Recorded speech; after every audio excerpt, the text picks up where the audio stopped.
សត្វពស់បានចាប់ផ្ដើមវាយប្រហារទៅកាន់គោរបស់អ្នកភូមិដែលចងនៅម្ដុំទីនោះវាបានស៊ីទៅកាន់សត្វគោចំនួនមួយក្បាលដែលកំពុងស៊ីស្មៅនៅក្បែរកន្លែងដែលវាកំពុងលាក់ខ្លួន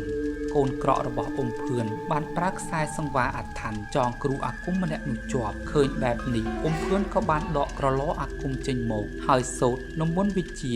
ចាប់យកវិញ្ញាណគ្រូអាគមខាងលើនោះដាក់ចូលទៅក្នុងក្រឡបានសម្រេចលោកចូលជាមួយនឹងគ្រាប់រំសេវជាច្រើនលើងដ៏សន្ធោសន្ធៅបានសម្លាប់សត្វពស់យក្សមួយក្បាលនោះដោយភាពវេទនាជាពន់ពេកព្រានចៃក៏បានដកគ្រាប់កំភ្លើងហើយសូត្រប្រសិទ្ធិដាក់ចូលទៅក្នុងកំភ្លើងភ្លាមនោះព្រានចៃក៏អាចបាញ់សម្លាប់សត្វជ្រូកព្រៃមួយក្បាលនោះបានព្រានទាំងពីរនាក់ក៏បានដឹងថានេះជាសត្វជ្រូកព្រៃឈ្មោលពួកគាត់ដឹងហើយថាបើចង់ចាត់ការទៅកាន់ពស់យក្សមួយក្បាលនេះលុះត្រាតែពួកគាត់កំចាត់ទៅកាន់វិញ្ញាណគ្រូអាគមដែលកំពុងបញ្ជាសត្វពស់នេះជាមុនសិនសូមជូនរឿងកំហឹងពស់សពស់ខ្មៅ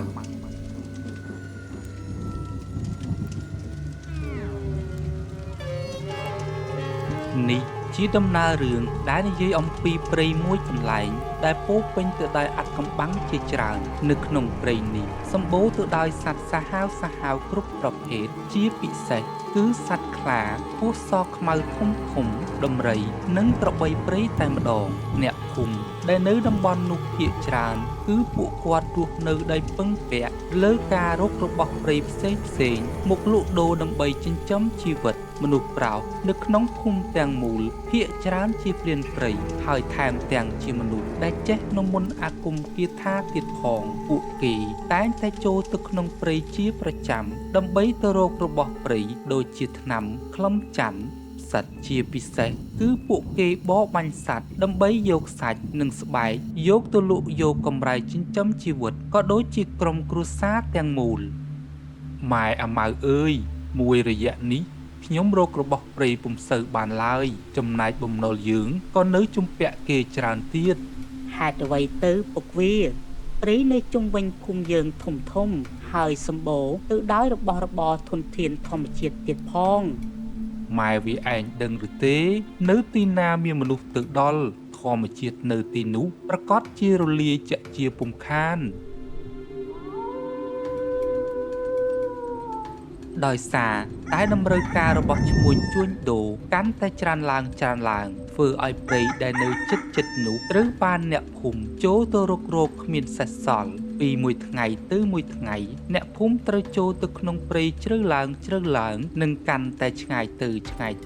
ចំណែកអ្នកភូមិប្រាសាទវិញក៏ដូចគ្នាដែរពួកគាត់ព្រោះតែជីវភាពខ្វះខាតក៏បង្ខំចិត្តចូលទៅក្នុងព្រៃកាន់តែឆ្ងាយពីតំបន់ដែលខ្លួនបានរស់នៅដំបូង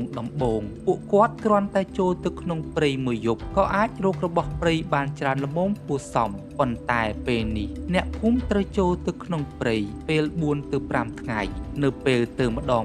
ពួកគេត្រូវទៅជាក្រុមមានវិចអង្គរនិងស្បៀងផ្សេងដើម្បីធ្វើដំណើរដោយរទេះគោ 2-3 គ្រឿងលើសពីនោះអ្នកភូមិបានចាប់ផ្ដើមចូលទៅក្នុងព្រៃមួយដែលមានគ្រោះថ្នាក់ជាខ្លាំងព្រោះនៅទីនោះមានសត្វសាហាវ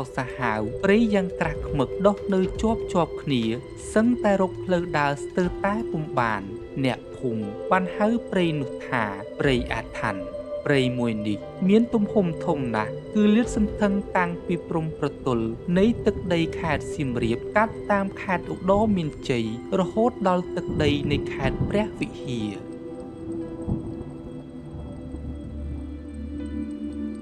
ជំរាបសួរបងប្អូនទាំងអស់គ្នាថ្ងៃនេះខ្ញុំមានដំណឹងល្អមួយសម្រាប់ប្រជាជនក៏ដូចជាអ្នកភូមិយើងទាំងមូលដំណឹងអ្វីទៅលោកមេភូមិខ្ញុំពិតជាចង់ដឹងណាស់លោកមេភូមិបញ្ឈប់យកបំណុលដល់អ្នកភូមិមែនទេពេលនេះគ្រួសារខ្ញុំពុំមានប្រាក់បង់ឡើយមិនអីទេប្អូនអនរឿងបំណុលនោះមានពេលណាចាំទូទាត់សងពេលនោះចុះតែដំណឹងល្អពេលនេះគឺនៅថ្ងៃខាងមុខនេះគឺនឹងមានឈ្មួញមកពីក្រុងមកជួញដូររកស៊ីរបស់ព្រៃជាមួយអ្នកភូមិយើងអញ្ចឹងធនធានយើងប្រកាសជាបានថ្លៃជាក់ជាមិនខានលោកមេភូមិពិតណាស់ព្រានចៃ តែក្នុងនាមយើងជាអ្នករកស៊ីត្រូវតែរក្សាភាពស្មោះត្រង់និងមានភក្ដីភាពចំពោះតម្លៃនៃទំនិញរបស់ពួកយើងនេះទើបធ្វើឲ្យពួកយើងរក្សាលំនឹងនៃការជួញដូរប្រកបរកស៊ីបានតទៅមុខរៀងរហូតបាទខ្ញុំយល់ហើយលោកមេភូមិមួយសប្តាហ៍បានកន្លងផុតទៅឈ្មួញជួញដូរមួយក្រុមបានចូលមកដោះដូររបស់ព្រៃជាមួយមាសប្រាក់កែវកងនៅក្នុងភូមិប្រាសាទអ្នកភូមិក៏យករបស់ដែលខ្លួនមានមកដោះដូរជាមួយឈ្មួញដោយភាពសប្បាយរីករាយអ្នកខ្លះមានសាច់អ្នកខ្លះមានស្បែកអ្នកខ្លះមានចង្កូមខ្លាភ្លុកដំរីអ្នកខ្លះមានខ្នែតាន់ជាដើមឈ្មួញទាំងអស់នោះគេមានតម្រូវការច្រើនណាស់ជាពិសេសស្បែកសត្វពស់យក្សធំដែលពួកគេហ៊ានឲ្យតម្លៃថ្លៃថែមទៀតផងហេតុនេះអ្នកភូមិមិនមានរបស់របរគ្រប់គ្រាន់សម្រាប់បំពេញតម្រូវការរបស់ឈ្មួញទាំងអស់នោះបានឡើយដូចនេះអ្នកភូមិមានតែចូលទៅក្នុងព្រៃដើម្បីរករបស់របរបន្ថែមទៀតព្រោះអាទិត្យក្រោយនេះក្រុមឈ្មួញនឹងត្រឡប់មកម្ដងទៀតហើយឆៃអើយនៅផ្ទះដែរឬទេបាត់មុខមួយរយៈមិនដែលឃើញធ្វើដំណើរទៅណាសោះបាទចៃថ្ងៃនេះមានការអ្វីមែនទេបានជាធ្វើដំណើរមកដល់ផ្ទះខ្ញុំគ្រួសារគ្នាជំពាក់គេច្រើនណាស់អញចង់បបួលឯងចូលទៅព្រៃអាថ័ន្តរករបស់ព្រៃខ្លះរកអូសប្រទះចង្ក្រានភ្លើងហើយអាក្លើអញក៏ចង់ចូលទៅក្នុងព្រៃដែរព្រោះឥឡូវល្បីថាស្បែកពស់ថ្លៃណាស់វើយតែឯងត្រូវតែយកកំភ្លើងនិងគ្រាប់អាគមទៅជាមួយផងព្រោះអញមានតែខ្សែកថាប៉ុណ្ណោះព្រានទាំងពីរនាក់ក៏បានបបួលគ្នាចូលទៅក្នុងព្រៃអាថ័ន្តដើម្បីរកខ្នែតាន់និងស្បែកពស់មកដោះដូរជាមួយក្រុមឈ្មួញស្អែកឡើងព្រានទាំងពីរនាក់បានធ្វើដំណើរដោយរទេះគោមួយគ្រឿងសំដៅទៅព្រៃមួយនោះរទេះគោបានធ្វើដំណើរឆ្លងកាត់ព្រៃព្រឹក្សាជាច្រើនដុះអមសងខាងផ្លូវលុះល្ងាចបន្តិចរទេះគោមួយនោះបានធ្វើដំណើរទៅដល់មាត់ព្រៃមេឃជិតងងឹតទៅហើយពួកយើងគួរតែសម្រាកនៅទីនេះសិនហើយសម្រាកនៅទីនេះមិនល្អទេតំបន់នេះជាតំបន់ច្រាបព្រៃហើយសម្បូរទៅដោយព្រៃខ្លាណាស់គឺខ្លាចអីព្រៃខ្លានោះបាញ់តែមួយគ្រាប់ងាប់ទៅហើយវាមិនហ៊ានជាមួយគ្រាប់អាគមដែលលោកគ្រូបានបន្សល់ទុកឲ្យឡើយព្រានទាំងពីរនាក់បានអង្គុយជុំវិញទំនប់ភ្លើងមួយដើម្បីគិតពីព្រៃខាងមុខដែលពួកគេត្រូវចូលទៅនៅថ្ងៃស្អែកខណៈនោះព្រានចៃបាននិយាយទៅកាន់ព្រានឆៃថាអញចង់ចូលទៅក្នុងព្រៃឲ្យបានយូរបន្តិចដើម្បីរករបស់ព្រៃឲ្យបានច្រើនព្រោះភ្លុកដំរីចង្កូមខ្លាខ្នាយជ្រូកព្រៃស្បែកពស់ក្រុមឈ្មួញហ៊ានឲ្យតម្លៃមួយដែលល្អគួរសមណាស់ដូចគ្នាហើយអញ្ចឹងតែចូលទៅក្នុងព្រៃអាថ័ន្តអាចនឹងជួបពស់យក្សសខ្មៅដែលល្បីតាំងពីបុរាណកាលមកវើយពស់យក្សអ្វីក៏ដោយវាមិនអាចខ្លាំងជាមួយគ្រាប់កាំភ្លើងរបស់យើងបានទេ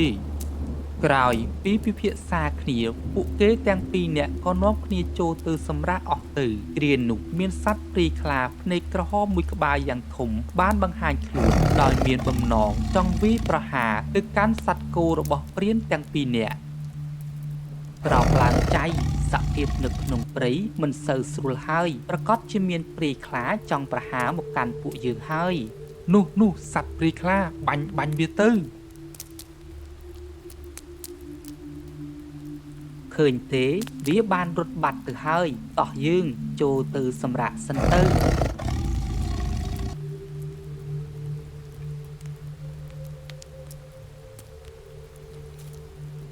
លុះវេលាព្រឹកឡើងព្រានទាំងពីរនាក់បានធ្វើដំណើរបន្តចូលទៅក្នុងព្រៃដោយថ្មើរជើងចំណែកអ្នកបរទេសគោក៏ត្រឡប់ចូលទៅក្នុងភូមិវិញព្រានទាំងពីរនាក់ធ្វើដំណើរដោយសន្សឹមលុះទៅដល់ក្រោមដើមល្វាមួយដើមដែលដុះនៅមាត់អូរមួយកន្លែងព្រានទាំងពីរនាក់បានប្រទះជាមួយជ្រូកព្រៃមួយក្បាលយ៉ាងធំកំពុងតែបណ្ដាលកូនមកផឹកទឹកនិងស៊ីផ្លែល្វាដែលដុះនៅទីនោះជ្រូកព្រៃមួយក្បាលនោះមានខ្នាយល្អណាស់ធ្វើឲ្យព្រានទាំងពីរនាក់ឃើញហើយគឺចង់បានតែម្ដងពួកគេមិនមានចិត្តអាណិតទៅដល់កូនជ្រូកព្រៃដែលមេរបស់វាកំពុងតែបណ្ដើរមកជាមួយនោះទេព្រោះបើគាត់បាញ់មេរបស់វាកូនជ្រូកទាំងនោះប្រកាសជាត្រូវកំព្រាជាក់ជាមិនខានឆៃ ទុកឲ្យអញជាអ្នកបាញ់ជ្រូកព្រៃនេះធំល្អណាស់ បាញ់ឲ្យចំក្បាលវាទៅទើបឆាប់ងាប់បើមិនដូច្នេះទេវាប្រកាសជារត់បាត់ហើយ បុរសទាំងពីរនាក់នេះត្រេកអរខ្លាំងណាស់ក៏នាំគ្នារត់សំដៅទៅកាន់ជ្រូកព្រៃមួយក្បាលនោះភ្លាមក្រោយពេលទៅដល់ទើបពួកគេដឹងថាខ្នាយរបស់ជ្រូកព្រៃមួយក្បាលនោះគឺជាខ្នាយតាន់ថែមទៀតផងពួកគេក៏បានញញឹមគ្រប់គ្នាហើយក៏នាំគ្នារៀបចំកាត់យកខ្នាយតាន់ចេញពីខ្លួនរបស់ជ្រូកព្រៃហើយផ្លះយកសាច់បន្តិចបន្តួចទុកធ្វើជាម្ហូបចំពោះសាច់ដែលនៅសេសសល់ពួកគេបានបោះវាចូលទៅក្នុងទឹកអូរហើយខ្សែទឹកក៏បានហូរនាំយកសាកសពរបស់ជ្រូកចុះទៅបាតក្រោមបាត់ទៅតើយើងគូបន្តដំណើរទៅខាងលើឬខាងក្រោមនៃខ្សែទឹកអូរខ្ញុំដូចជាវង្វេងព្រៃយ៉ាងម៉េចទេយើងធ្វើដំណើរទៅតាមខ្សែទឹកខាងលើនៃអូរទៅក្រែងបានជួបប្រទះសត្វព្រៃបន្តទៀតហើយវាក៏ជាផ្លូវដែលនាំពួកយើងទៅកាន់តំបន់ព្រៃអាថ័ន្តដែរតើឯងធ្លាប់ដឹងអំពីរឿងរ៉ាវពស់សខ្មៅមួយគូនៅក្នុងព្រៃអាថ័ន្តឬទេអញធ្លាប់ដឹងតិចតួចប៉ុណ្ណោះអ្នកភូមិភាគច្រើននិយាយថាពស់ទាំងពីរនេះជាប្តីប្រពន្ធនឹងគ្នាហើយវារស់នៅក្នុងល្អាងរូងភ្នំមួយប្រសិនបើពួកយើងបានស្បែកពស់មួយគូនោះយើងប្រកាសជាខ្លាចជាអ្នកមានហើយអញមិនចង់ខ្លាចជាអ្នកមានអ្វីទេត្រឹមតែជីវិតដែលគ្មានបំណុលហើយរស់នៅជួបជុំគ្រួសារជាសុភមង្គលណាស់ទៅហើយព្រានទាំងពីរនាក់ក៏បានធ្វើដំណើរទៅតាមខ្សែទឹកខាងលើនៃអូររួចពួកគេក៏បានប្រទះជាមួយសត្វប្រើសមួយក្បាលយ៉ាងធំកំពុងតែរកចំណីនៅទីនោះម្ដងនេះព្រានឆៃបាននិយាយថាគាត់ចង់បានស្នែងរបស់វាយកទៅដាក់តាំងក្នុងផ្ទះរបស់គាត់ហើយគាត់សុំជាអ្នកបាញ់ប្រើសមួយក្បាលនោះសំឡេងគ្រាប់កំភ្លើងមួយគ្រាប់បានបន្លឺឡើងធ្វើឲ្យសត្វព្រៃទាំងឡាយផ្អើលរត់ចេញឆ្ងាយពីទីនោះអស់ទៅចំណែកសត្វប្រើសមួយក្បាលនោះវាមិនទាន់ស្លាប់បាត់បង់ជីវិតនោះទេមុននេះព្រានឆៃគាត់បាញ់មិនត្រូវចំណុចសំខាន់ទើបធ្វើឲ្យវាសល់មួយដង្ហើមហើយព្យាយាមរត់គេចចេញពីទីនោះព្រានទាំងពីរនាក់ក៏បានរត់ដេញតាមពីក្រោយរួចព្រានឆៃក៏ថែមមួយគ្រាប់ទៀតបណ្ដាលឲ្យសត្វប្រើសដេកស្លាប់ស្ដោកស្ដឹងរួចគាត់ក៏កាត់យកស្នែងរបស់វាចំណែកសាច់គឺពួកគាត់មិនបានយកនោះឡើយ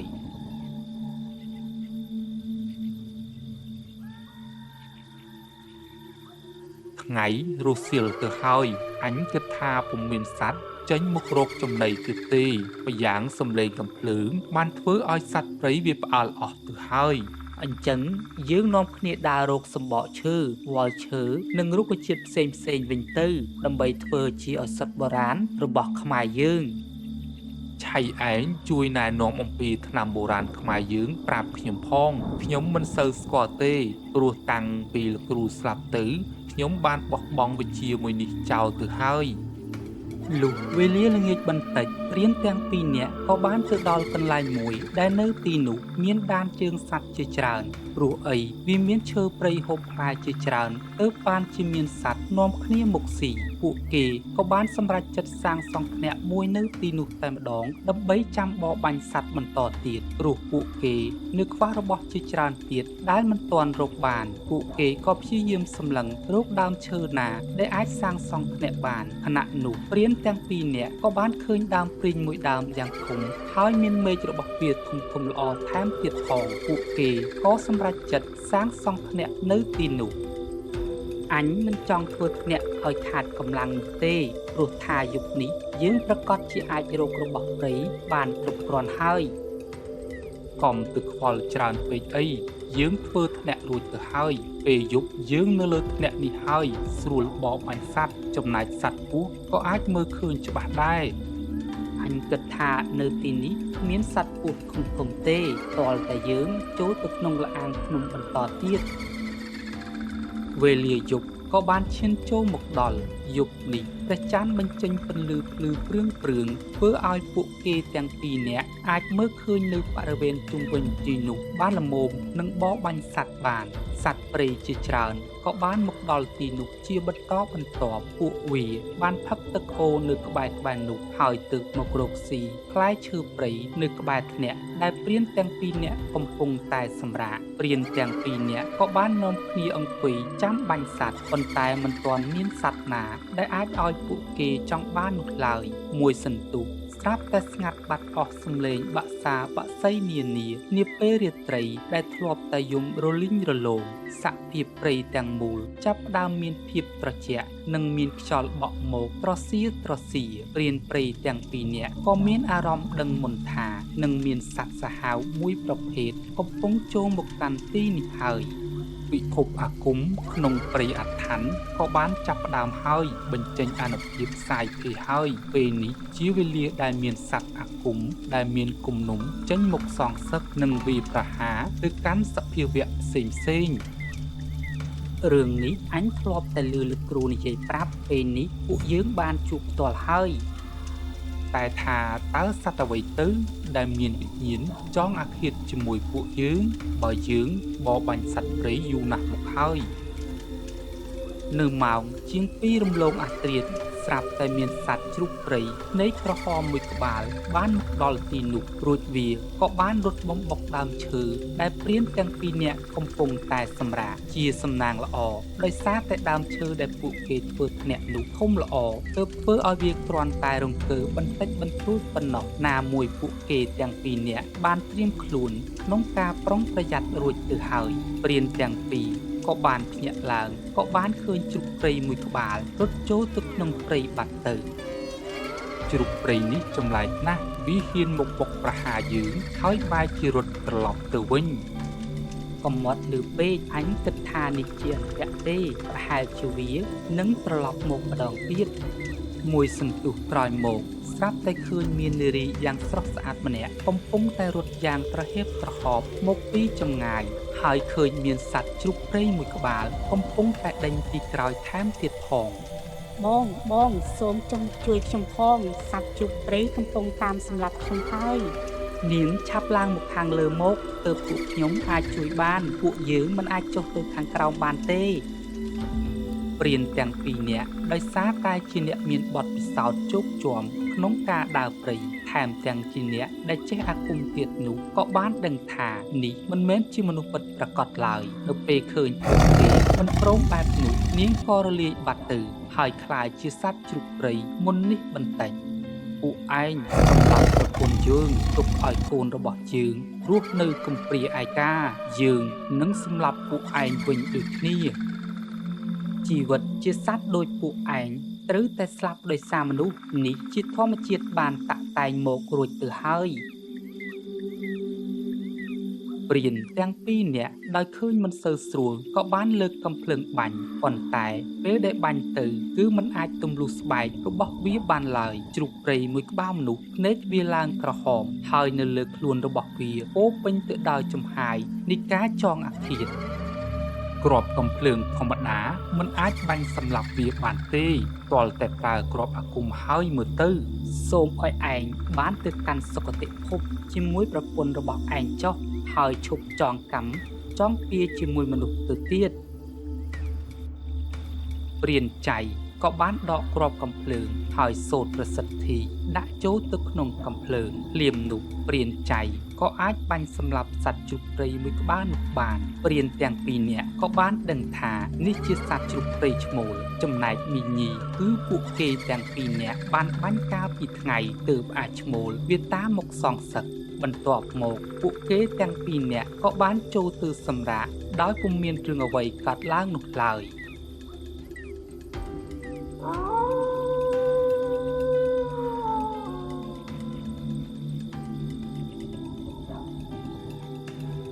លុះពេលលាព្រឹកឡើងពួកគេទាំងពីរនាក់ក៏បានចុះមកខាងក្រោមដើម្បីកាត់យកចង្កូមខ្នាយរបស់ជ្រូកព្រៃនិងបន្តដំណើរទៅមុខទៀតពួកគេបានធ្វើដំណើរទៅដល់កូនភ្នំមួយកន្លែងនៅទីនោះព្រានទាំងពីរនាក់បានប្រទះឃើញមានល្អាងតូចមួយនៅក្បែរមាត់ភ្នំ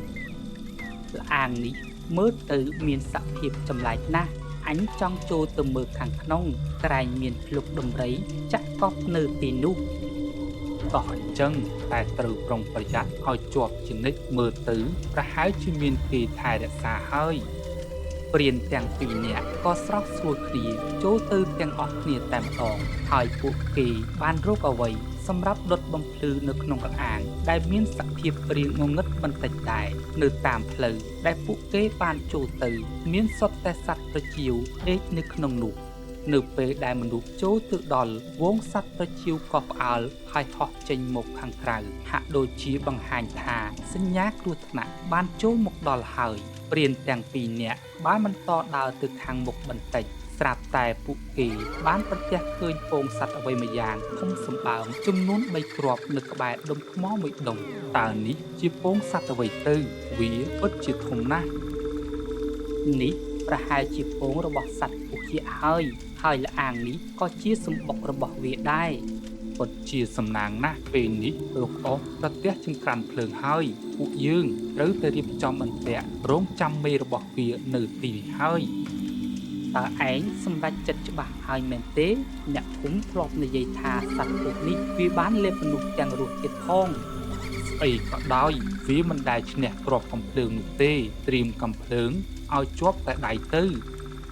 ពួកគេទាំងពីរនាក់បានរកកន្លែងលាក់ខ្លួនរៀងខ្លួនហើយរងចាំចាត់ការទៅកាន់មេពស់វេលាថ្ងៃរៀងជ្រេបន្តិចពួកគេបានឮសន្ធឹករបស់សត្វមួយបានកំពុងលូនចូលមកក្នុងល្អាងសន្ធឹករបស់វាឡើងញ័ររង្គើស្ទើរតែបាក់ល្អាងទាំងមូលព្រានទាំងពីរនាក់ក៏នាំគ្នារងចាំមើលដោយអន្ទះសាររូបពេជ្រនោះសត្វពុះយក្សមួយក្បាលយ៉ាងធំបានមកដល់ខ្លួនរបស់វាស្ទើរប៉ុនដើមត្នោតមួយដើមប្រវែងប្រហែល10ម៉ែត្រជាងចំណែកភ្នែករបស់វាធំជាងពងមាន់ទៅទៀតបុរសទាំងពីរនាក់នោះឃើញដូច្នេះហើយរៀងញញើតបន្តិចដែរព្រោះតាំងពីកើតមកពួកគេមិនធ្លាប់បានជួបជាមួយសត្វពស់ដែលធំបែបនេះពីមុនមកឡើយរីសត្វពស់វិញវាហាក់ដូចជាបានធំក្លិនរបស់មនុស្សវាបានព្យាយាមស្វែងរកនៅក្បែរនោះមិនស្រួលហើយវើយសត្វនេះវាដឹងថាមានមនុស្សនៅទីនេះហើយឆាប់បាញ់វាទៅបាញ់ឲ្យចំក្បាលនិងប្រើគ្រាប់អាគមទាំងអស់គ្នាសត្វពស់យក្សវាកិច្ចលឿនណាស់បាញ់មិនត្រូវទេពួកយើងឆាប់រត់គេចសិនទៅសត្វពស់វាបានដឹងមុនហើយមិនឲ្យពួកគេបាញ់ត្រូវចំណុចសំខាន់របស់វាដែលងាយឡើយសត្វពស់បានចាប់ផ្ដើមធ្វើការវាយប្រហារទៅកាន់ព្រានទាំងពីរនាក់វាបានប្រើកន្ទុយរបស់វាវាត់សំដៅទៅកាន់ព្រានចៃភ្លាមបណ្ដាលឲ្យគាត់ទៀតទៅប៉ះនឹងផ្ទាំងថ្មក្អួតឈាមភ្លាមនោះព្រានឆៃបានព្យាយាមបាញ់ជួយដូចគ្នាប៉ុន្តែនៅពេលដែលពួកគាត់បាញ់ទៅគឺត្រូវតែខ្លួនរបស់វាប៉ុណ្ណោះពស់មួយក្បាលនេះមានទំហំធំខ្លាំងណាស់ស្បែកក៏ក្រាស់គ្រាប់កំភ្លើងល្មមត្រឹមតែធ្វើឲ្យស្បែករបស់វារលាត់បន្តិចបន្តួចប៉ុណ្ណោះម្ដងនេះវាបានស្ទុះទៅខំព្រានចៃធ្វើឲ្យគាត់ដាច់ក្បាលចេញពីខ្លួនស្លាប់មួយរំពេចទៀតឈាមដាបពេញល្អាងភ្នំទាំងមូលព្រានឆៃឃើញឱកាសល្អក៏ព្យាយាមគិតខ្លួនរត់ចេញមកខាងក្រៅល្អាងដោយភាពភ័យខ្លាចនិងញ័ររន្ធត់ព្រោះឃើញសត្វពស់បានសម្លាប់មិត្តសម្លាញ់របស់ខ្លួនដាច់ក្បាលស្រស់នៅនឹងមុខគ្រានោះសត្វពស់វាមិនបានតាមមុខវាប្រហារទៅកាន់ព្រានឆៃបន្តទៀតឡើយព្រានឆៃបានប្រញាប់ធ្វើដំណើរចេញពីក្នុងព្រៃមករហូតអាចចេញមកដល់ខាងក្រៅនិងធ្វើដំណើរត្រឡប់ចូលទៅក្នុងភូមិវិញ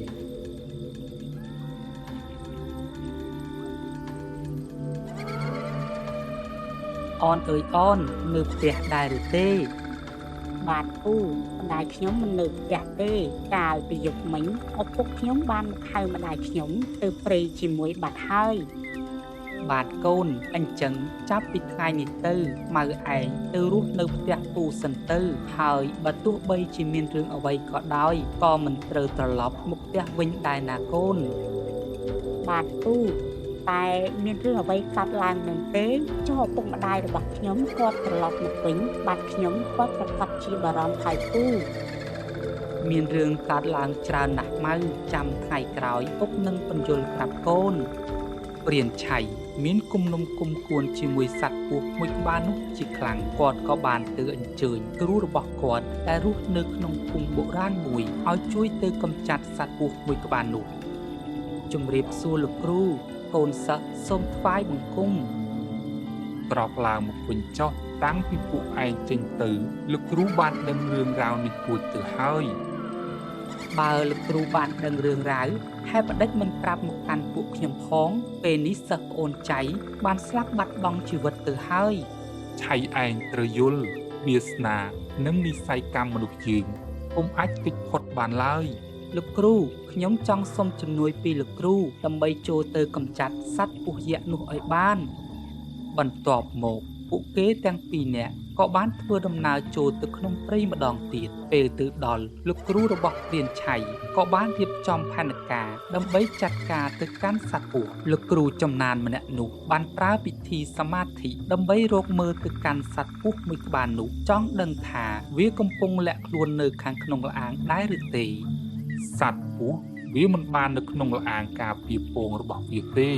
ដូច្នេះឯងឆាប់ចូលទៅរៀបចំអន្ទាក់និងដាក់គ្រាប់រំសេវគ្រាប់បែកនៅក្នុងល្អាងរងចាំមេវាត្រឡប់មកវិញដើម្បីប្រឡាយជីវិតរបស់វាតែម្ដង បាទលោកគ្រូម្ដងនេះវាប្រកាសជាងាប់ជាក់ជាមិនខានរឿងរ៉ាវក៏បានប្រព្រឹត្តទៅយ៉ាងរលូននៅពេលដែលពួកគេបានរៀបចំរួចរាល់ក៏បានរកកន្លែងលាក់ខ្លួននៅខាងមុខល្អាងល្ងាចបន្តិចសត្វពស់ក៏បានត្រឡប់មកវិញហើយវាក៏បានលូនចូលទៅក្នុងកន្លែងពងរបស់ខ្លួន ឆៃឆាប់បាញ់បន្ទុះល្អាងនោះទៅ បាទលោកគ្រូ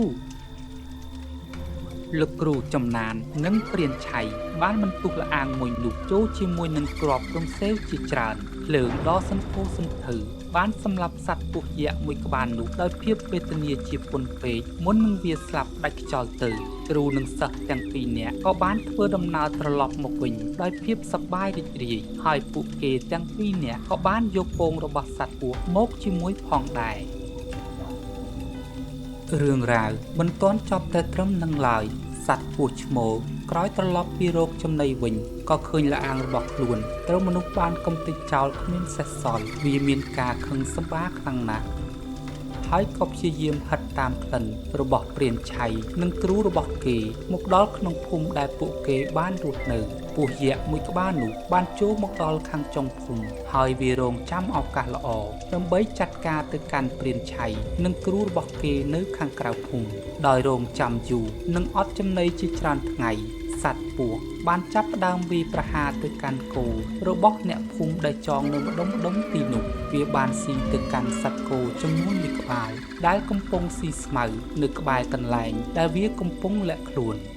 ល្ងាចនេះមិនក៏គោអាចឈ្មោលវាមិនរោហៅមនុស្សសោះចុំបាត់គោទៅណា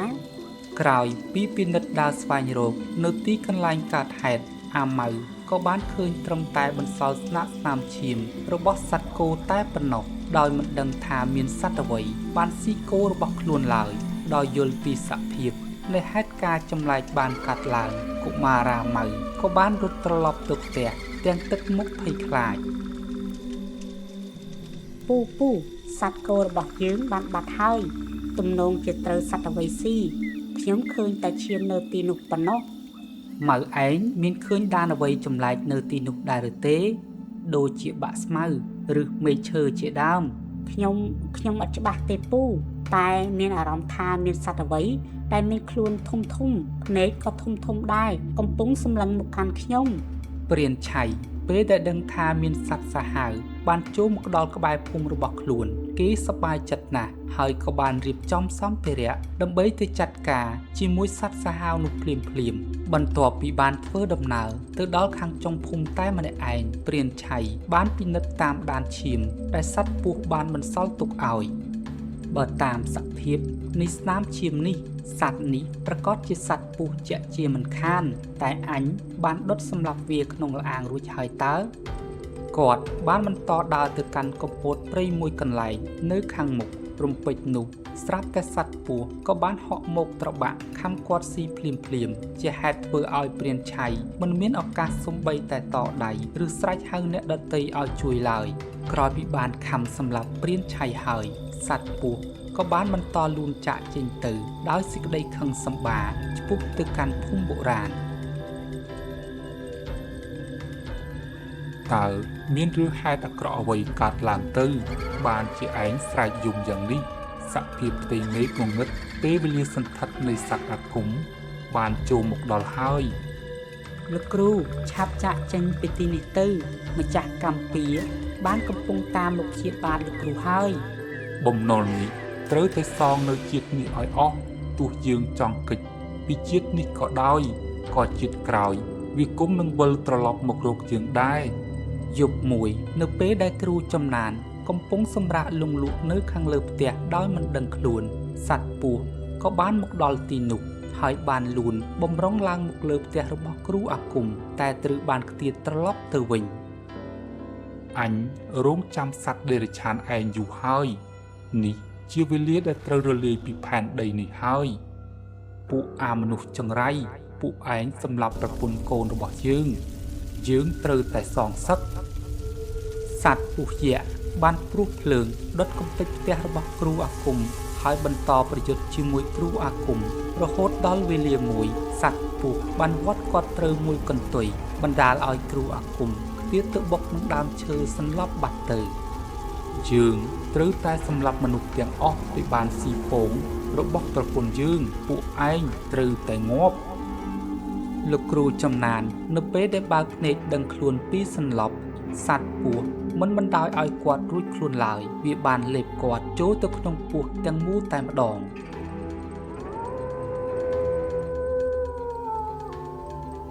បងប្អូនទាំងអស់គ្នាមានឃើញតានសត្វអ្វីចម្លែកចូលមកក្នុងភូមិទេនៅមុខផ្ទះគ្រូចំណានមានដានសត្វពស់ធំណាស់នៅក្នុងភូមិយើងប្រហែលជាមានរឿងមិនល្អកើតឡើងហើយបងប្អូនសូមប្រុងប្រយ័ត្នទាំងអស់គ្នាអ្នកភូមិបានធ្វើដំណើរឆ្លងកាត់មុខផ្ទះរបស់លោកគ្រូចំណានហើយក៏បានឃើញដានរបស់សត្វពស់យ៉ាងធំនៅទីនោះពួកគេបានឃើញទ្វារផ្ទះបើកចំហ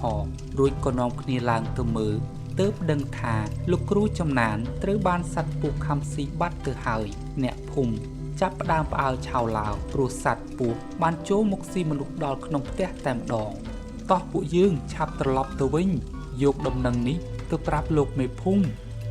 បងធ្វើដំណើរទៅផ្ទះលោកមេភូមិមុនចុះខ្ញុំទៅប្រាប់ប្រពន្ធកូនខ្ញុំសិន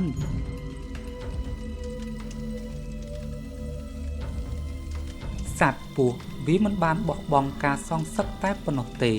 ឡូវនេះវាហាក់ដូចជាញៀនក្នុងការសម្លាប់មនុស្សទៅហើយរឿងរ៉ាវទាំងអស់នេះទំនងកើតឡើងដោយសារតែព្រានឆៃបានយកពងរបស់សត្វពស់ទៅស្ងោរហើយហៅអ្នកដែលនៅក្បែរនោះមកបរិភោគជាមួយគាត់ផងដែរចុងមានរឿងអ្វីមិនក៏សត្វគោផ្អើលរត់ពេញនឹងអញ្ចឹងតិចខ្មោចលងអញទៅកុមារាជ័យបានកំពុងឃ្វាលគោរបស់ខ្លួនជាធម្មតានៅឯចុងភូមិប៉ុន្តែដល់ចំណុចមួយដែលមានព្រៃដុះយ៉ាងក្រាស់ឃ្មឹកស៊ុបទ្រប់ស្រាប់តែសត្វគោបានផ្អើលជាមួយអ្វីម្យ៉ាងមិនដឹងសត្វគោបានផ្អើលរត់ឆ្លេឆ្លាចុះឡើងខណៈនោះវាក៏សម្រេចចិត្តដើរទៅមើលម្ដុំនោះពេលទៅដល់ស្រាប់តែសត្វពស់បានចេញមុខខំក្មេងម្នាក់នោះហោះចូលទៅស៊ីក្នុងព្រៃបាត់ទៅលោកមេភូមិមានសត្វសាហាវបានចូលមកសម្លាប់មនុស្សនៅក្នុងភូមិយើងហើយបាទប្អូនខ្ញុំបានទទួលដំណឹងនេះហើយកុមារាជ័យក៏ត្រូវបានសត្វពស់យក្សនោះសម្លាប់ដែរពេលនេះខ្ញុំពិតជាបារម្ភខ្លាំងណាស់លោកមេភូមិត្រូវតែរកដំណោះស្រាយបើមិនដូច្នេះទេអ្នកភូមិយើងប្រកាសជាត្រូវបានសត្វពស់សម្លាប់ជារៀងរាល់ថ្ងៃជាជាមិនខានរឿងនេះពួកយើងត្រូវតែដោះស្រាយតែសត្វពស់នេះមិនមែនជាសត្វពស់ធម្មតាឡើយនេះជាសត្វព្រាយពស់ដែលធ្វើដំណើរមកពីព្រៃអាគមកាត់មកដល់ដននិងភឿនវិញពេលនោះពេលដែលមានទាហានម្នាក់បានស្លាប់បាត់បង់ជីវិត ពួកគាត់ទាំងពីរនាក់ក៏បានទទួលបញ្ជាពីមេបញ្ជាការភឹមឲ្យធ្វើដំណើរមកកាន់ភូមិប្រាសាទដើម្បីយកសាកសពរបស់គេមកប្រគល់ឲ្យក្រុមគ្រួសារវិញពេលមកដល់ពួកគាត់ក៏បានជួយក្រុមគ្រួសាររបស់គេដើម្បីរៀបចំបុណ្យសពទៅតាមប្រពៃណីអ្នកភូមិដោយដឹងថាពួកគាត់ទាំងពីរនាក់ធ្លាប់ជាគ្រូអាគមពួកគេបានយកគ្រឿងរ៉ាវទាំងអស់ដែលបានកាត់ឡើងនៅក្នុងភូមិមកជម្រាបទៅកាន់ពួកគាត់ទាំងពីរនាក់ក្រោយពីបានស្ដាប់ហើយក៏រៀងខឹងសម្បាជាមួយអ្នកដែលបានស្លាប់ទាំងអស់នោះពីព្រោះរឿងរ៉ាវទាំងនេះគឺពួកគេជាអ្នកបង្កឡើងដោយខ្លួនឯងពួកគាត់ទាំងពីរនាក់បានយល់ព្រមជាមួយអ្នកភូមិដើម្បីជួយដោះទុក្ខលំបាកមិនបណ្ដាលឲ្យសត្វពស់អាគមនោះបន្តសម្លាប់មនុស្សតទៅទៀតឡើយ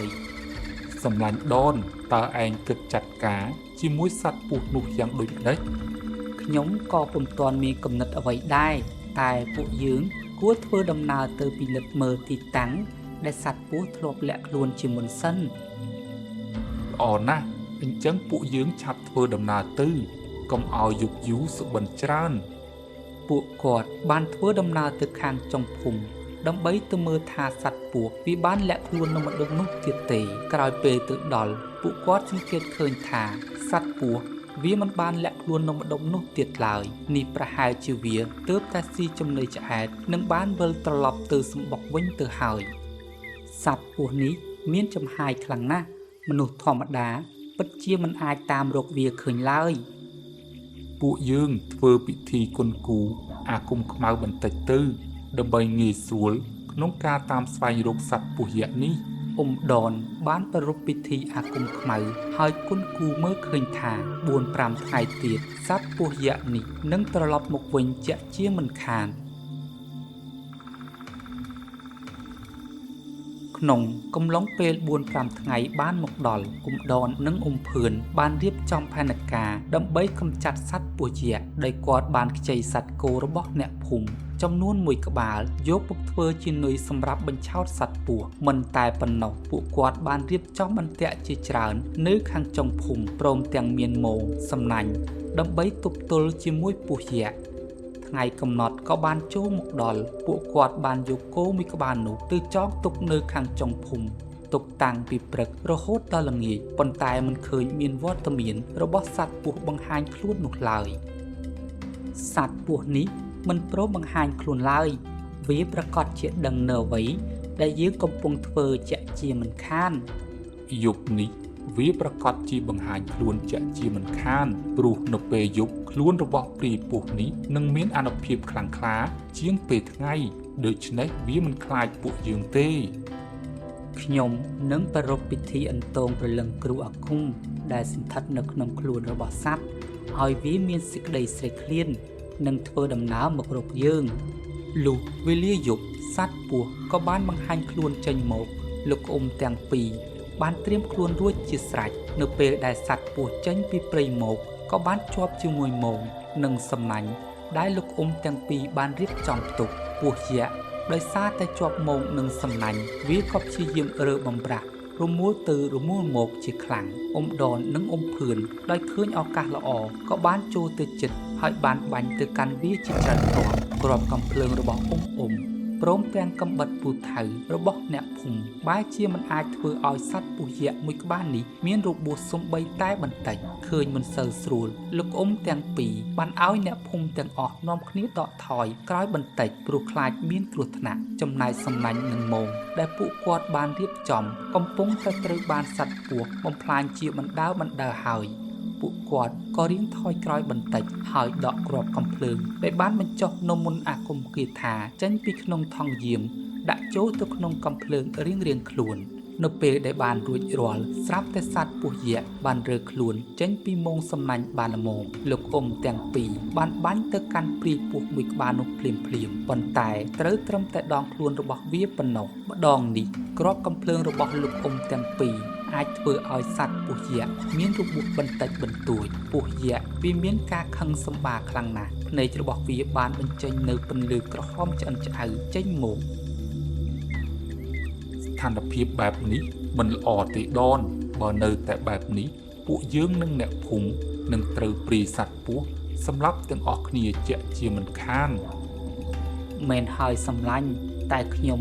មិនអាចរកឃើញនៅចំណុចខ្សោយរបស់វាបានឡើយតើយើងគួរបន្តប្រយុទ្ធឬកិច្ចខ្លួនសិន បើកិច្ចខ្លួនពេលនេះអ្នកភូមិប្រកាសជាមានគ្រោះថ្នាក់ឥឡូវយើងបិទភ្នែកហើយស្រមៃបន្តិចទៅ ពេលនោះលោកទាំងពីរបានប្រមើលមើលឃើញថាមានវិញ្ញាណរបស់មនុស្សចំណាស់ម្នាក់អង្គុយនៅលើអាកាសនិងកំពុងបញ្ជាមកកាន់សត្វពស់ពួកគាត់ដឹងហើយថាបើចង់ចាត់ការទៅកាន់ពស់យក្សមួយក្បាលនេះលុះត្រាតែពួកគាត់កំចាត់ទៅកាន់វិញ្ញាណគ្រូអាគមដែលកំពុងបញ្ជាសត្វពស់នេះជាមុនសិនពួកគាត់បានព្យាយាមបាញ់ទៅកាន់វិញ្ញាណបុរសម្នាក់នោះតែពុំត្រូវសោះឡើយចំណែកព្រាយពស់វិញនៅពេលដែលកាន់តែបាញ់វាក៏កាន់តែមានអានុភាពខ្លាំងឡើង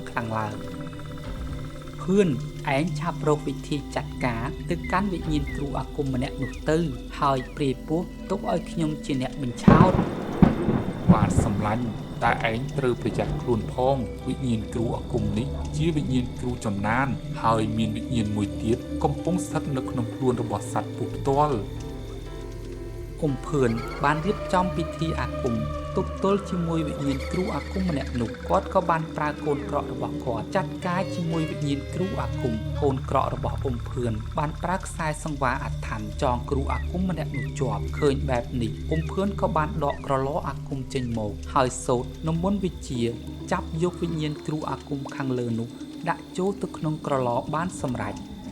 ពេលនេះសត្វពស់បានប្រែក្លាយជាពស់ធម្មតាវិញហើយពេលដែលវាចូលមកក៏ត្រូវបានដនចាក់មួយកំបិតចំភ្នែកខាងបណ្ដាលឲ្យវាប្រកាច់ប្រកិនស្រែកបញ្ចេញសំឡេងដោយសេចក្តីឈឺចាប់ខណៈនោះភឿនក៏បានទាញកំភ្លើងបាញ់ចំភ្នែករបស់វាមកខាងទៀតធ្វើឲ្យវាមិនអាចមើលឃើញអ្វីឡើយដនបានរត់ឡើងទៅលើខ្លួនរបស់វាហើយប្រើកំបិតចាក់ចំក្បាលរបស់សត្វពស់បណ្ដាលឲ្យវាស្លាប់បាត់បង់ជីវិតក្នុងពេលនោះទៅអ្នកភូមិពេលឃើញសត្វពស់ងាប់បាត់ក៏នាំគ្នាចូលមកមើលហើយពួកគេមានការកោតសរសើរអំពីសមត្ថភាពរបស់លោកទាំងពីរខ្លាំងណាស់សាច់រឿងក៏បានឈានចូលមកដល់ទីបញ្ចប់សូមអរគុណសូមជម្រាបលាជួបគ្នានៅវីដេអូក្រោយៗបន្តទៀត